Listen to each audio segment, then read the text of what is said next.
Praise the lord. ఈ video చూసినటువంటి మీ అందరికీ ప్రభు యేసుక్రీస్తు నామములో వందనాలు తెలియజేస్తుంటున్నాను.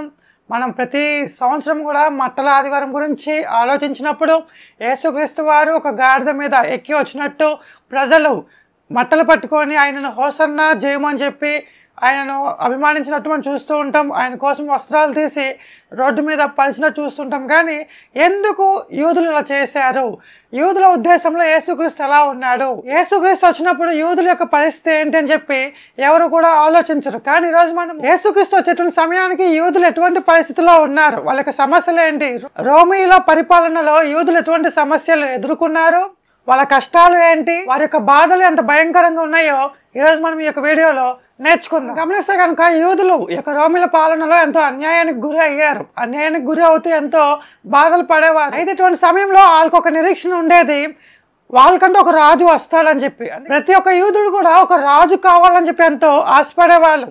యూదులు రోమిల పాలనలో ఎంతో అన్యాయానికి గురి అవుతూ నిత్యం కూడా కన్నీరు కారుస్తూ ఉండేవారు. వాళ్ళకంటూ ఒక స్వంత స్వేచ్ఛ ఉండేది కాదు, బానిసలుగా ఉండేవారు. చాలా మంది అనుకుంటూ ఉంటారు మట్టల ఆదివారం అంటే కనుక ఒక పండుగ అని. కానీ నిజానికి యూదుల దృష్టిలో మట్టల ఆదివారం అనేది తమ హృదయంలో ఉన్నటువంటి కన్నీరు బాధను వ్యక్తపరిచేటువంటి రోజు అన్నమాట.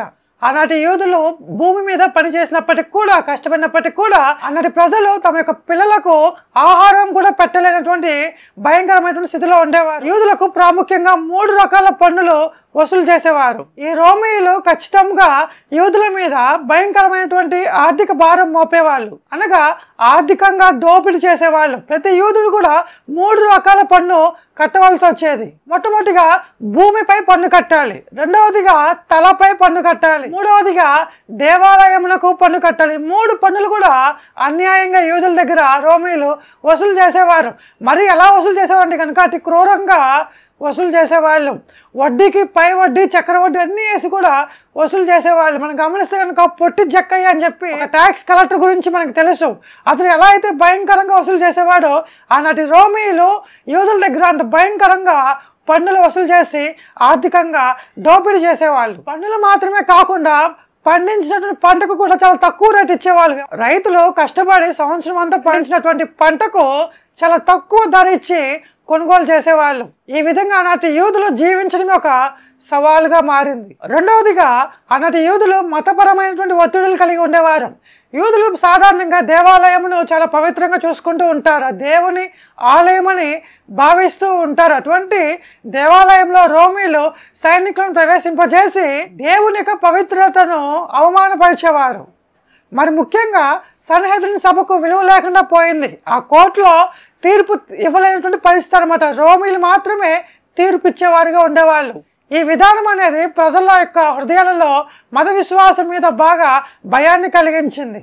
యూదులు దేవుని ఆలయము మన యొక్క హృదయం అనుకుంటూ ఉంటారు. మనం కూడా మన యొక్క హృదయమును దేవుని ఆలయముగా భావిస్తూ ఉంటాం. అటువంటి దేవుని ఆలయంలో రోమీలు ఇష్టానుసారంగా ప్రవర్తించేవారు.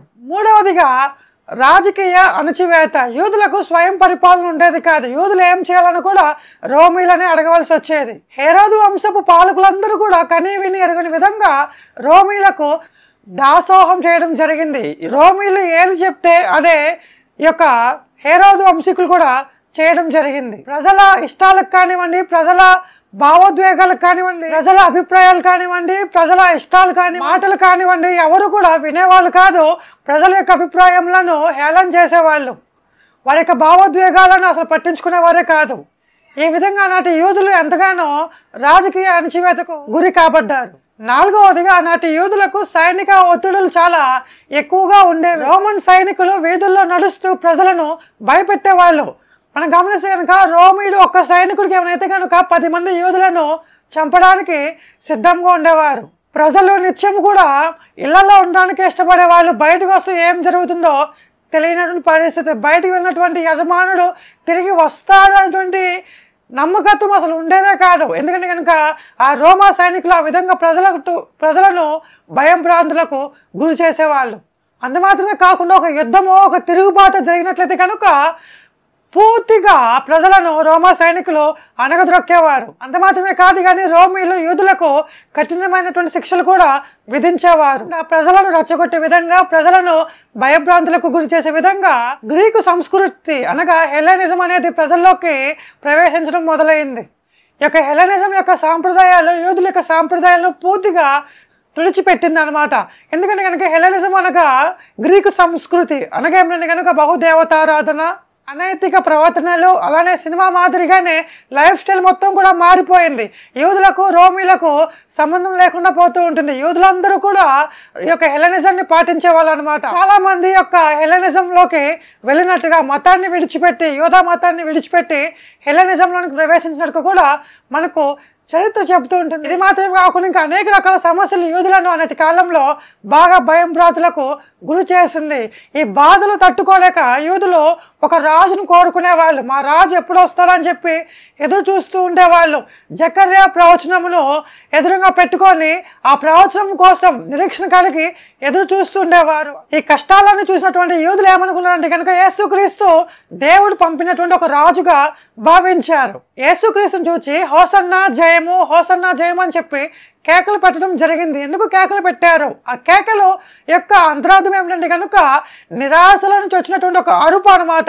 ఇంక ఏమీ చేయలేని పరిస్థితిలో మాకంటూ ఒక రాజు దొరికాడని చెప్పి నిరాశల నుంచి వచ్చినటువంటి ఒక అరుపే హోసన్నా జయము అనగా మమ్మల్ని రక్షించు, మాకు రక్షణ కావాలి, మాకు జయము రాబోతుందని చెప్పి వాళ్ళు ఆశపడ్డారు. యేసుక్రీస్తు చూపినటువంటి ప్రేమ, ఆయన చేసిన అద్భుతాలు, ఆయన పలకరింపులో ఉన్నటువంటి మమకారం అనేది యూదుల ప్రజలను బాగా ఆకర్షించింది. యూదులు రాజ్యాధికారాన్ని కోరలేదు కానీ శాంతిని కోరుకున్నారు, ప్రేమను కోరుకున్నారు.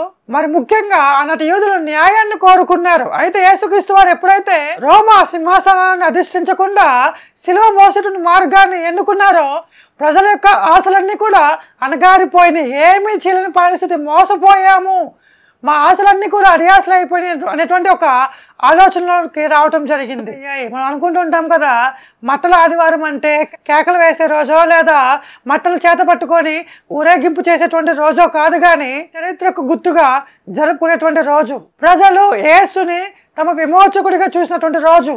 అందుకనే మనము ఈ మట్టల ఆదివారం జరుపుకుంటూ ఉంటున్నాం. నిజానికి మట్టల ఆదివారం అనేది మనం ఎంతో చరిత్రను జ్ఞాపకం చేసుకోవాల్సినటువంటి రోజు అనమాట. చరిత్రలో ఎన్నో బాధలు పడి యేసుక్రీస్తు కోసం వాళ్ళు ఎదురు చూశారు. నేటి కాలంలో మనం పడేటువంటి బాధలకు కూడా దేవుణ్ణి ఆశ్రయించే వారిగా ఉండాలి, దేవుని కోసం మనం ఎదురు చూసేవారిగా ఉండాలి. దేవుడు మిమ్మల్ని దీవించును గాక. Praise the lord.